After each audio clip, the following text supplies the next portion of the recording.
Nous allons lire un verset du Srimad Bhagavatam, chant 1, chapitre 11, verset 14.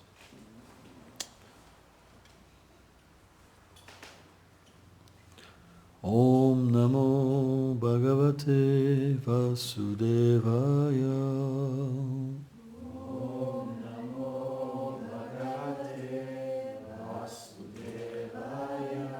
Om Namo Bhagavate Vasudevaya. Om Namo Bhagavate Vasudevaya. Om Namo Bhagavate Vasudevaya. Om Namo Bhagavate Vasudevaya. Gopuram Dvaram Margechu Kritam Kom Tukam Taranam Citram Vajjam Patakagle Antam Pratihata Tapam. Les portes de la cité, ainsi que les palais et les rues, étaient parées de décorations, d'énormes drapeaux et de bannières, avec des emblèmes pittoresques qui flottaient sous le soleil et qui masquaient ses rayons. Commentaire. Selon Srila Vishwanath Chakravarti Thakur, les mots Gopulas désignent les portes de la cité et Dvaras, les portes des maisons. On empêchait par des drapeaux que la chaleur du soleil entre dans les demeures. Il manque un mot. Entre les demeures. Hein? Ça se dit entre les demeures. Ok. Ah, que la chaleur du soleil entre. Ben non, on dit entre dans les demeures. C'est quoi qui manque comme mot? Ben, je sais pas. Que la chaleur du soleil entre les demeures. C'est bizarre. Le mot dans. Ouais, il manque le mot d'eau. C'est entre, c'est pas, c'est entre dans. Sinon la phrase. Elle veut rien dire la phrase. Là, il faut changer ça. C'est comment compliqué? Entre les deux choses? Ouais. Ah bon, à l'intérieur. Sinon c'est pour éviter la chaleur du soleil entre une demeure et l'autre demeure. Ouais. Bon, bref. À ce moment-là, elle est mal construite aussi. Là. Ouais. Je vais voir qu'est-ce que Ok. Bah ça, c'est des traductions en fait de la teneur et portée de Vishwanath. Il faudrait revoir ça pour que ça soit mieux compris. Om Maganati Milandasya Ganam Jalam Shalakaya Shakshul Meditam Jena Taisme Shigula Venamam Namam Vishnupadaya Krishna Pestaya Bhutale Shrimate Bhaktivedanta Swami Niti Namine Namaste Sarasvati Devi Kauravani Pracharine Nilveshesha Sunyavadi Prachatya Deshatarine. Il y a différents moyens que des choses n'entrent pas dans notre vie. Par exemple, si on ne veut pas progresser spirituellement, on doit éviter de s'associer avec les dévots du Seigneur. Parce que si on s'associe avec les dévots du Seigneur, on va entrer en contact avec les gloires de Krishna. Et les gloires de Krishna sont très puissantes. Une fois qu'on les touche, alors on ne revient jamais en arrière. Nira Biklamana Sosti. Pourquoi? Parce qu'elles font un effet qui apporte ce qu'on appelle la dévotion dans la vie d'une personne. La dévotion, c'est semblable au soleil.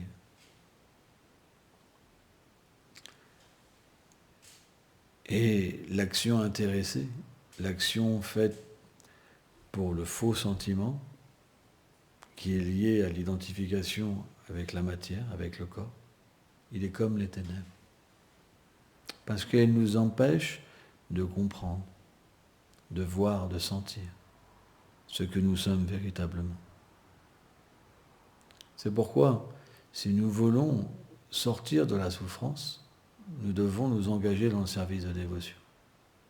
Parce que toute relation dans ce monde qui n'est pas faite pour le service de Krishna, pour le plaisir de Krishna, engendre graduellement la souffrance. Pourquoi ?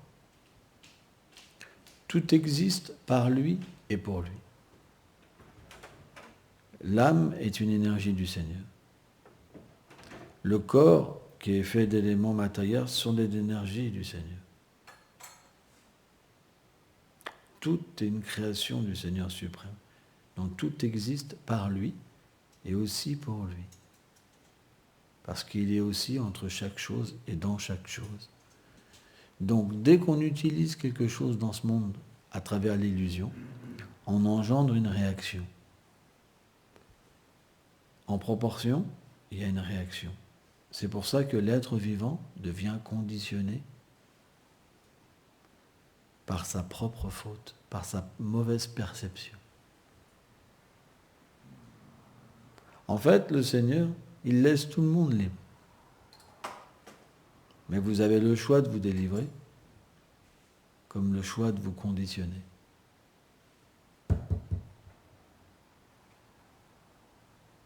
C'est très important. C'est pourquoi entendre des sadhus, c'est comme rencontrer un médecin. Par exemple, dans ce monde, il y a des êtres qui apprennent à soigner des maladies. Mais est-ce qu'ils se soignent eux-mêmes de la plus puissante des maladies ? Ils vont être absorbés à soigner la maladie corporelle, mais ils vont oublier de se soigner de l'énergie de l'ignorance, La plus grande maladie, c'est de l'oubli de notre réalité éternelle. C'est pourquoi on peut être absorbé dans beaucoup de choses dans ce monde. À prendre soin des gens, à avoir peur pour les êtres. Mais on oublie toujours notre réalité, c'est incroyable quand même. Regardons par exemple une mère. Elle est toujours en anxiété pour son enfant. Elle oublie constamment sa réalité à cause de ça. Maya est très puissante. Pourtant, au moment de la mort, la relation s'arrête. L'oubli, elle vient automatiquement. Et la mère reprend une naissance en tant qu'un enfant. Et celle qui a l'enfant se rabsorbe dans cette même condition. C'est un cycle sans fin. C'est très difficile à échapper à ça. Parce que l'énergie matérielle, Srila Bhaktisiddhanta explique qu'elle agit de deux moyens, de deux façons. Elle fait souffrir l'être vivant, mais elle lui fait croire qu'elle est dans la meilleure position. En fait, en ce moment, tous, on pense, je suis dans la meilleure position. Et pourtant, nous souffrons. Qui ne peut pas dire qu'il ne souffre pas ? Par exemple, je vais vous donner un exemple. Les gens tombent amoureux. Ils souffrent de ça, mais terriblement. Ils savent que être tombé amoureux d'une personne, c'est ce qu'il y a de pire. Ça fait souffrir terriblement. Et pourtant, ils ne peuvent pas s'empêcher de recommencer. Encore et encore et encore. Parce qu'ils n'ont pas de solution. Ils n'ont pas la connaissance pourquoi ils souffrent. Donc ils sont obligés de recommencer. C'est dingue quand même. C'est pour ça que Brahma, il explique que l'être humain, le symptôme, c'est qu'il pense que sa souffrance, c'est le bonheur. Il court après sa souffrance. C'est dingue. La cause de sa souffrance, il pense, c'est mon bonheur. Il s'y attache, mais ça ne lui donne jamais de bonheur, réellement. C'est pourquoi, à un moment, l'intelligence doit venir. La solution doit venir. Parce que Krishna est notre ami. bien qu'il nous laisse libres d'être dans cette illusion et courir après l'illusion, il nous observe. Il est là dans notre cœur. Et quand on souffre, qu'est-ce qu'on fait parfois? On prie. J'ai besoin de toi. Mais c'est juste quand on ne va pas bien. Quand on pense tout va bien, on oublie. Mais dès qu'on oublie un peu trop, la vie sans Krishna, c'est juste une galère. On tourne en rond. On fait toujours la même chose. Prahlad dit, c'est comme manger son propre vomi.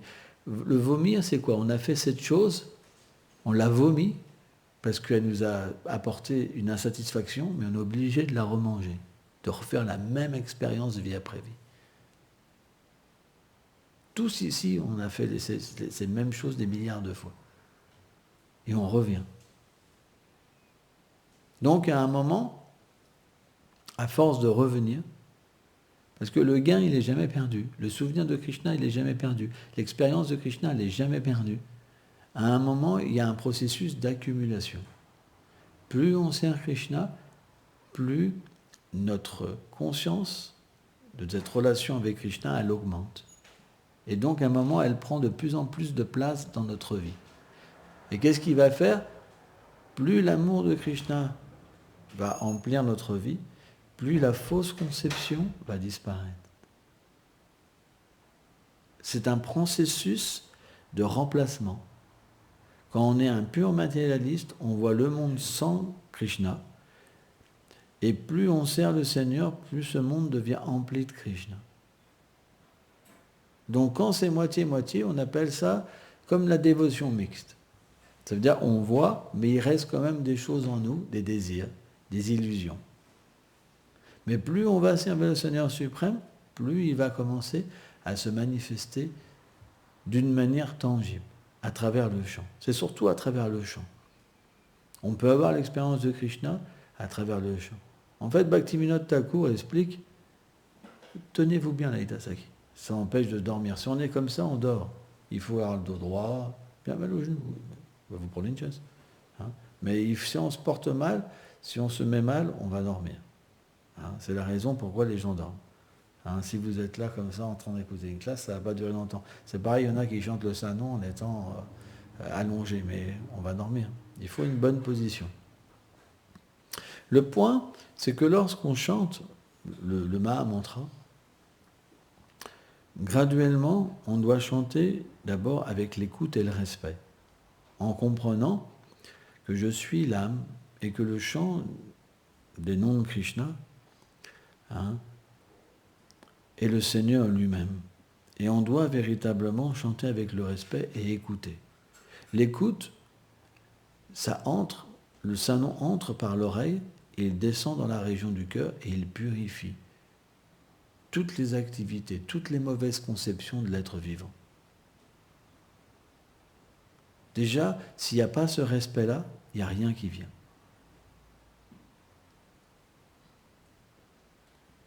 Et à un moment, quand le chant agit véritablement, alors il va avoir une attirance pour le chant. Et c'est expliqué, cette attirance, Rupa Goswami, il dit, elle est tellement puissante qu'on obtient un goût qui est difficile même à expliquer. Parce que matériellement parlant, il n'y a rien qui peut attirer de cette manière.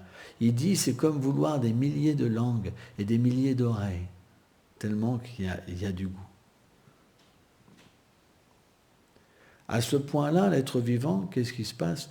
Il goûte tellement de plaisir qu'il se demande comment il a pu même un instant vivre sans ce plaisir-là. Parce que tout devient minuscule, même le plaisir sexuel, parce que tout est une perversion de ce nectar.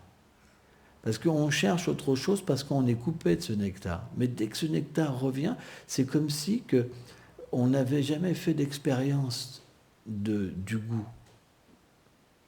Tout ce qu'on avait connu, c'est comme si que tout était oublié, tellement c'est grand à côté.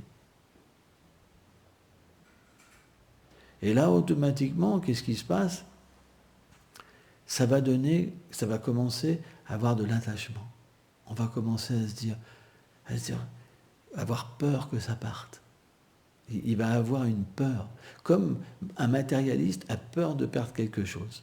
Mais la seule différence, c'est que cette peur, elle est multipliée par des milliards, parce que le Seigneur est infini. Donc même une petite expérience avec le Saint-Nom, c'est tellement grand que la peur, l'anxiété de perdre ce nectar, il va agir véritablement dans le cœur de l'être vivant. Et c'est pour ça il y a un tel attachement à chanter, une telle proximité avec le chant. Une telle proximité. Et donc, à partir de là, quand l'être vivant, il n'a plus aucun désir, mais juste d'être un esclave de ce nectar, parce que c'est une forme d'esclavage merveilleuse, parce qu'on est prêt à tout faire pour l'avoir, à tout, parce qu'il n'y a que ça qui peut nous donner la satisfaction. Une fois qu'on expérimente ça un tout petit peu, mais tout disparaît, tout. On oublie tout, c'est trop puissant. Et à ce moment-là, c'est là que Krishna commence à révéler les gloires de sa forme, de ses attributs, de ses divertissements. Et que l'être vivant, en fait, à travers ce goût, il obtient ses sens spirituels se manifestent de nouveau. Parce qu'on ne peut pas goûter le chant à travers des sens matériels. C'est impossible. Donc, au fur et à mesure que le goût vient, on peut comprendre que les sens spirituels se manifestent. Donc, plus l'expérience avec le chant sera efficiente dans notre vie, et plus la conception de l'existence matérielle va disparaître. Et à ce moment-là, l'être vivant devient fixé dans ce qu'on appelle la conscience de Krishna. Qu'est-ce que c'est la conscience de Krishna? C'est la conscience de qui il est, véritablement, et de sa relation avec Krishna. Avant, on est une âme conditionnée. Qu'est-ce que c'est l'âme conditionnée? C'est qu'il ne sait pas grand-chose, en fait. Il ne sait rien de sa réalité. Et comme il est identifié à une conception corporelle, qu'est-ce qu'il fait? Il axe sa vie sur ses besoins corporels. C'est pourquoi, en augmentant, plus notre conscience de Krishna va augmenter, et plus notre conscience du besoin corporel va aussi diminuer. Donc c'est en proportion. C'est pourquoi, plus nous avançons spirituellement, et plus nos besoins vont changer. Un exemple.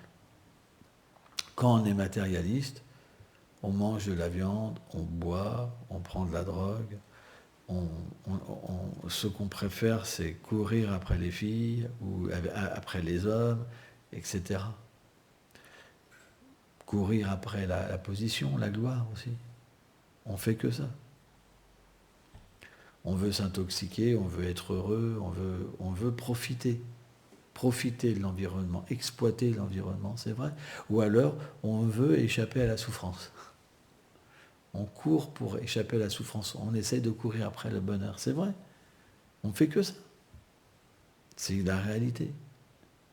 Mais lorsque notre conscience spirituelle se manifeste, ces deux états deviennent oubliés. Chercher du plaisir et esquiver la souffrance. On obtient un état de réalité, un vrai sentiment.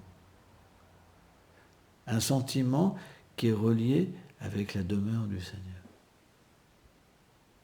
Et on ressent dans notre cœur qu'on est complètement différent de cette carcasse et de tout ce qui relie cette carcasse. On est complètement différent. Et que simplement les êtres qui sont autour de nous, c'est le résultat de nos activités passées. On voit par exemple dans la vie de Jad Bharat. Jad Bharat, c'était un grand sage, un roi fameux, qui était très élevé dans la dévotion. Il avait renoncé à tout.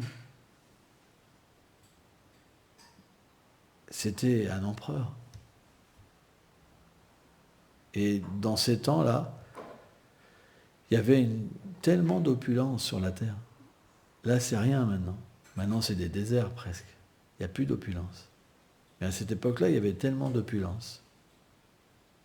Mais il a tout renoncé. Parce que son désir, sa pureté était telle que même tout ce royaume n'avait pas de valeur. Parce que son amour pour Krishna avait augmenté, vous comprenez?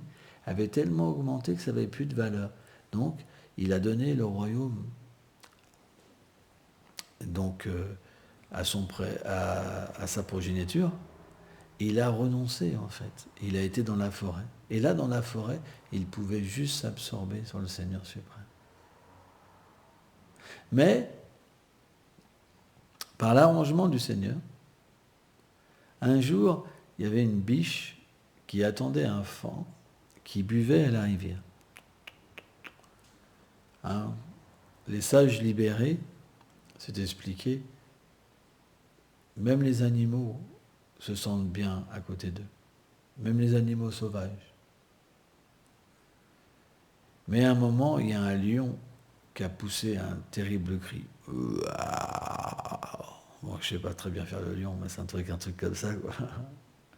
Et là, qu'est-ce qui s'est passé? Naturellement, les biches ont peur des lions. Donc quand elle a entendu ça, elle a voulu traverser la rivière. Mais en fin de compte, elle s'est noyée. Et elle a donné en même temps naissance à son enfant par la peur. Et là, Jad Bharat, comme il était une grande âme, comme il a vu une personne en détresse, sous la forme d'un faon, il est venu en aide à ce faon. Et donc, il l'a élevé. Et naturellement, il est devenu comme sa mère, comme son père, comme son protecteur, comme tout. Et graduellement, il devait aussi faire attention, bien qu'il méditait sur le Seigneur suprême, il devait faire attention. Et puis graduellement, le faon a grandi, il s'est pris d'affection, et puis à force, sa méditation a commencé à devenir mixte. C'est très subtil. En fait, on chante, mais il y a le petit à côté, mais en fait, on ne chante pas. On est absorbé, vous comprenez? C'est pas du chant. Et donc, à un moment, qu'est-ce qui s'est passé? Il était plus absorbé dans le faon que dans sa pratique. Et il pensait même que le faon, c'était sa miséricorde, que c'était grâce à lui qu'il avait tout obtenu. C'était une pure illusion. Il le voyait dans la lune, il le voyait partout. Et à un moment, le faon a disparu. Et là, c'était la grande lamentation. Il pleurait. C'est ma grande infortune. Le Seigneur, il pleurait, il divaguait. Il divaguait complètement. Et à cause de ça, il est tombé dans un trou. Et il allait mourir. Et là, le faon est revenu juste à ce moment-là. Il s'est absorbé en fait dans le faon. Et il a quitté son corps. Mais Krishna explique que c'est les dernières pensées au moment de la mort qui font la destinée de l'être. Et ça, on ne peut pas tromper. Au moment de la mort, vous ne pourrez pas dire vous penserez à Krishna. Ce que vous avez le plus dans votre cœur, vous y penserez, vous prendrez une naissance de la même manière. C'est pour ça que ce monde, il est dangereux. Parce que ce qu'on pense au dernier moment de la mort, c'est notre attachement. L'attachement revient. Et vous continuez votre cycle des morts et des renaissances. Et qu'est-ce qui s'est passé? Jad Bharat, il a repris naissance en tant qu'enfant. La seule chose qui est différente, c'est que quand on a été un haut dévot du Seigneur, on se rappelle de notre naissance d'avant. L'être ordinaire, il ne se rappelle rien de ses vies d'avant parce qu'il n'a pas pratiqué. Mais celui qui a pratiqué, le Seigneur lui donne de se souvenir de sa vie passée. Ce qui veut dire qu'il se reconnecte directement à ses vies passées. Cet état de condition, d'esclavage, qui nous est redonné à travers une mère, en fait, il devient oublié. Et donc, quand il a pris naissance en tant qu'enfant, qu'est-ce qu'il a fait? Il a quitté sa mère tout de suite. il a été proche d'un ashram de sages pour écouter les gloires du Seigneur suprême, et il vivait comme un ascète. Au lieu de manger des herbes vertes, il mangeait que des choses secs, etc. Et en fait, il faisait une ascèse dans le corps d'un cerf. Et il attendait de quitter son corps, parce qu'il ne pouvait pas retourner en fait à Krishna dans cette condition. Donc il a repris une condition dans une famille de brahmanas. Il a repris une naissance. Et là, qu'est-ce qu'il a fait? Il a joué au fou. Parce qu'il ne voulait absolument pas se faire repiéger. Parce que, en fait, dès que vous êtes gentil avec quelqu'un dans ce monde, vous vous attachez et vous oubliez votre nature éternelle. Parents, frères, ceci, c'est juste des pièges. Tout ça, c'est fait pour vous oublier votre condition éternelle. L'énergie matérielle vous donne une condition fausse. Et vous tournez dedans. En fait. Vous ne voulez pas faire de mal à telle personne, pas faire de mal à ceci, cela, et puis vous êtes pris dans un piège. C'est extrêmement difficile de se libérer. Si vous voulez, par exemple, pratiquer la vie spirituelle, vos parents vont vous dire, jusqu'à un certain niveau, ils seront d'accord. Mais à un moment, quand il faut que vous oubliez toute l'illusion, là, ils ne seront plus d'accord. Tant que ça les arrange, il n'y a pas de problème. Mais si vous allez trop loin, vous verrez, c'est pas si simple. Dès que Krishna va venir trop dans votre vie, en fait, les gens qui sont attachés à vous parce que vous leur apportez du plaisir, ils ne vont pas être d'accord. C'est pas si simple. Et Jad Bharat savait tout ça. Donc il a fait comme s'il était fou. Quand il devait faire quelque chose, il faisait l'inverse. Et son père, c'était un brahmana très pieux. Il essayait toujours de l'éduquer dans la vie spirituelle. Mais Jad Bharat, par exemple, il lui disait, après avoir été aux toilettes, il faut faire ça, ça. Il faisait tout l'inverse. Par exemple, au lieu de se laver les mains après, il se lavait les mains avant. Et donc, il était dans un état qui paraissait être un fou, en fait. Donc, on l'avait mis à garder les animaux, parce qu'il était comme un animal.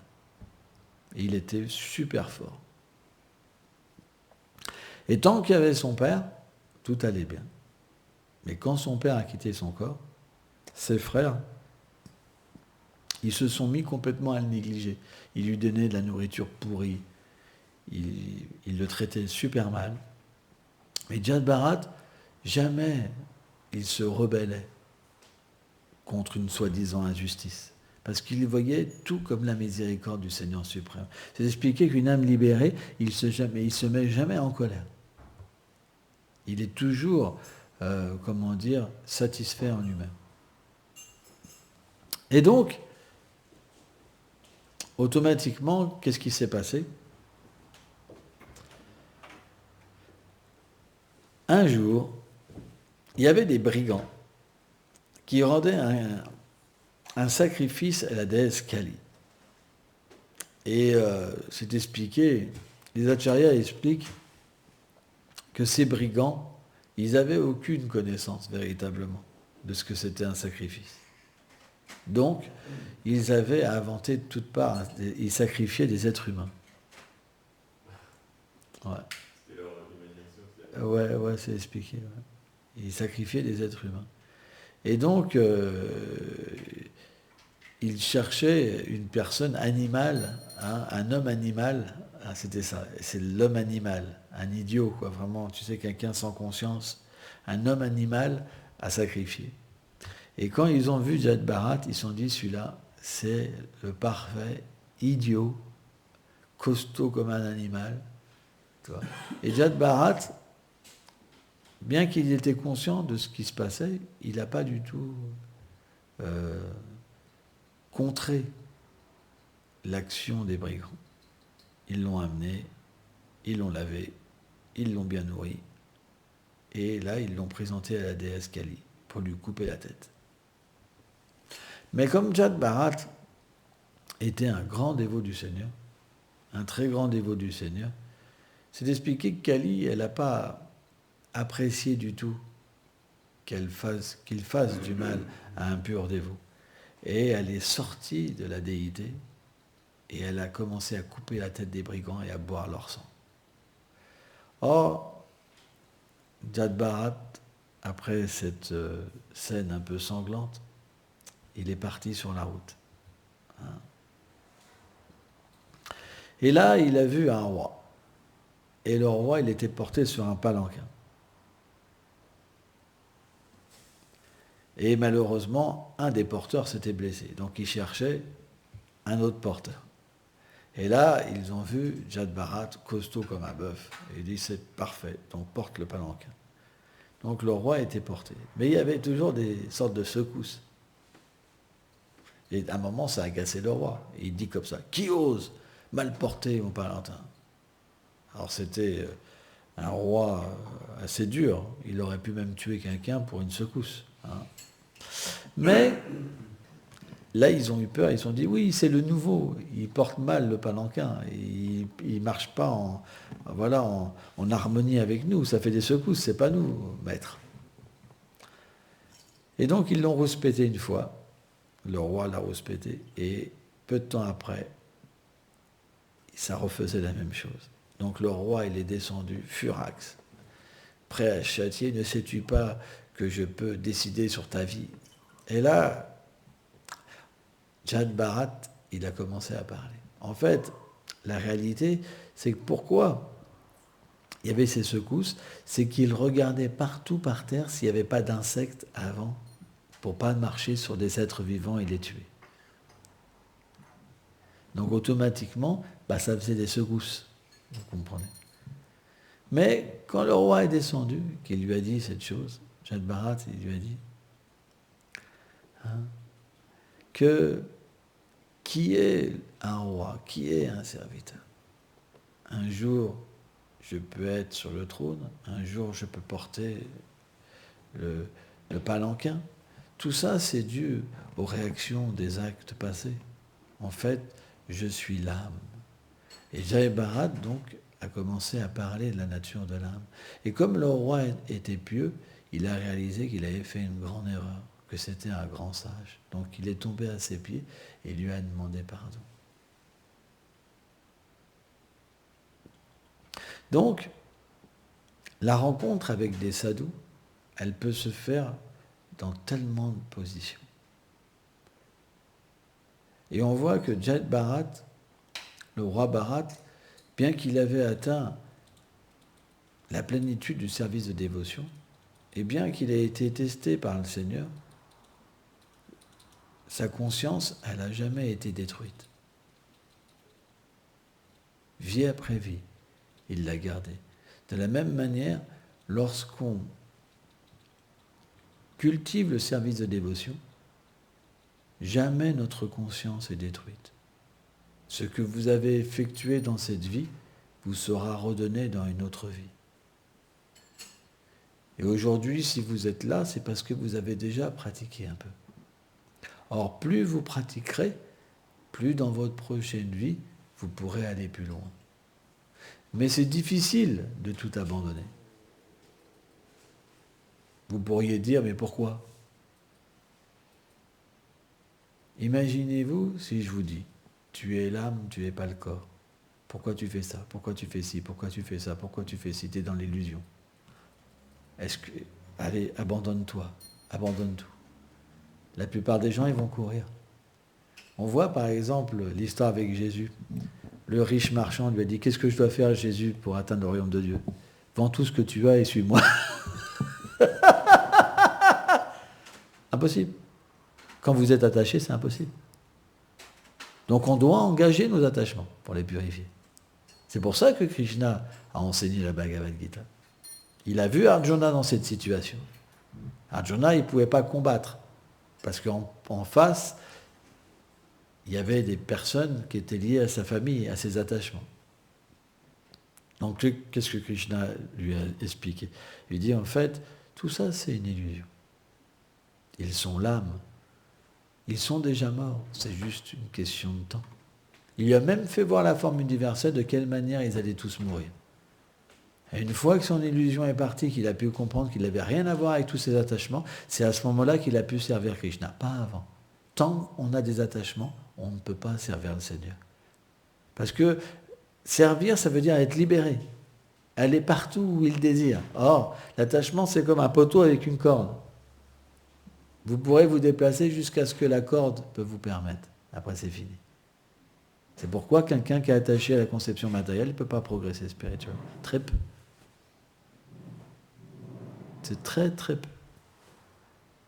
Si vous avez attachement pour mari, enfant, frère, parents, position sociale, patrie, etc., vous ne pouvez pas progresser très peu. C'est pourquoi la solution, c'est de servir Krishna dans notre environnement, dans notre condition, et graduellement, plus Krishna va se manifester dans notre vie, et plus nos attachements vont se libérer, jusqu'à l'oubli total. Et là, nous sommes des purs dévots. Et nous pouvons voir la réalité des êtres. Nous ne verrons plus un enfant ou une femme, nous verrons la vérité, puisque nous verrons notre vérité. Et à ce moment-là, l'illusion partira. Il n'y a pas d'autre choix. Soit c'est la pure dévotion, soit c'est l'esclavage matériel. Il n'y a pas deux choix. C'est pas moi qui dis ça. Vous lisez la Bhagavad Gita, c'est que ça. Vous lisez Bhagavatam, c'est que ça. Ça paraît cru, mais c'est... Et encore, mes mots, ils sont...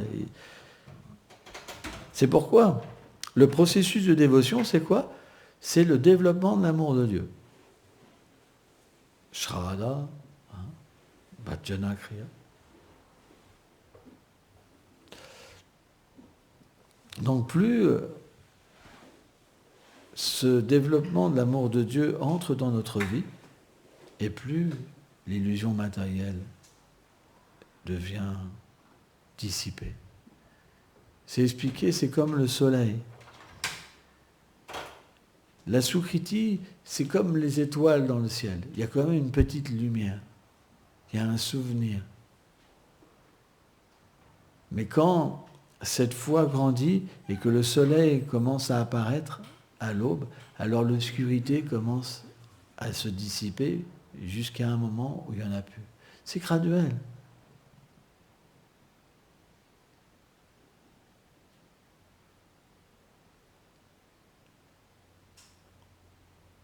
Mais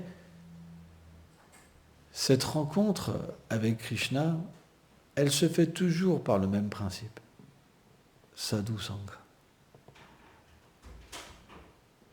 Par la foi, les activités pieuses, on a le bénéfice de rencontrer des sadhus. Et lorsqu'on rencontre des sadhus, on peut comprendre ce lien avec Krishna, être engagé dans le processus du service de dévotion, purifier notre cœur et de devenir fixe, nishta dans la dévotion. À partir de là, le goût, l'attachement et l'amour se manifestent. Donc, tout est une progression. Et quand ça devient plein, alors on est libéré complètement de toute souffrance. Et on goûte l'amour. Regardons la vie d'Haridas Thakur. Haridas Thakur, il s'est fait fouetter, torturer. Et pourtant, il ne sentait rien. Même la souffrance matérielle, elle ne peut même pas occasionner, affecter la conscience d'un saint. Vous vous rendez compte? Une fois que vous devenez libéré, vous pouvez être dans toutes les circonstances, relationner avec les êtres, mais plus rien ne peut vous toucher. Parce que votre attachement, il est avec Krishna. Votre relation, elle est avec Krishna. Et là, vous devenez complètement heureux et satisfait. Pourquoi? Parce que vous êtes déjà conscient de votre éternité. Et la mort, ça affecte pas l'être vivant. Puisqu'il est déjà conscient de sa réalité. Donc quand il meurt, c'est simplement qu'il revient à sa réalité. Ça se passe à l'intérieur, et après ça se manifeste dans le monde de Krishna. C'est quelque chose de très mystique. C'est pourquoi on devrait prendre au sérieux la vie spirituelle. C'est la chose la plus importante. En fait, quand on devient sérieux, même lorsque nos objets d'attachement nous diraient « tu choisis c'est moi ou Krishna », on ne ferait même pas le choix. On ne pourrait pas faire autrement que d'aller vers Krishna. C'est impossible. Même si il nous reste de l'attachement, on verserait une larme, mais on ne pourrait pas faire autrement quand même. C'est quelque chose de mystique. Parce que Krishna, la conception de Krishna est si belle, Krishna est si doux, Krishna a tellement de qualités que dès qu'on perçoit un petit peu Krishna, personne ne peut rivaliser avec lui. Mais tant qu'on n'a pas l'expérience, ce n'est pas possible de comprendre. C'est impossible. Parce que notre expérience, c'est ce qui va faire notre dynamisme dans notre vie. C'est notre expérience qui fait que ça va faire les choix. Si quelqu'un, par exemple, nous apporte du bonheur, on ne va pas lâcher une personne qui nous apporte du bonheur. Mais si on rencontre une personne qui nous apporte 1 milliard de fois plus de bonheur, vous avez compris? C'est logique. Donc l'expérience, en ce moment, c'est ce qui fait qu'on peut entendre quelque chose, l'accepter ou pas l'accepter. Si vous avez un peu d'expérience, vous pouvez accepter cette expérience, même si on vous en parle d'une façon plus forte. Parce que vous savez que c'est vrai. Donc vous êtes prêt à entendre ça. Mais si vous n'avez pas d'expérience, vous entendez quelque chose qui va contre votre expérience, alors vous dites, j'en veux pas. C'est pour ça que si quelqu'un vient dans un temple écouter la pure philosophie du Vaishnavisme, c'est qu'il a déjà pratiqué dans les vies passées. C'est pas possible. Sans ça, au bout de 2 fois, il s'en va. Il dit, c'est des fous. Vous comprenez? C'est impossible. C'est pour ça que Krishna explique, celui qui a pratiqué, jamais s'est perdu. Jamais s'est perdu. Jamais, jamais. Mais celui qui n'a pas pratiqué, automatiquement, c'est difficile au début. C'est amer, carrément. C'est amer comme du fiel. Et pourtant, ça soulage de la souffrance. Alors que le plaisir matériel, ça paraît bon, et à la fin, vous souffrez terriblement. Par exemple, vous aimez une femme, elle vous quitte, vous passez des années à délirer. « Ah, pourquoi elle m'a quitté? Pourquoi elle m'a quitté ?» Il y en a même qui meurent de ça. Pourtant, c'était agréable. Mais ça finit mal. Et la prochaine expérience, ça sera la même chose. Parce que, même si ça se passe bien, il y aura la mort, il y aura la séparation. Vous n'avez pas le choix. C'est la finalité de ce monde. Il n'y a qu'un idiot qui va dire c'est pas vrai.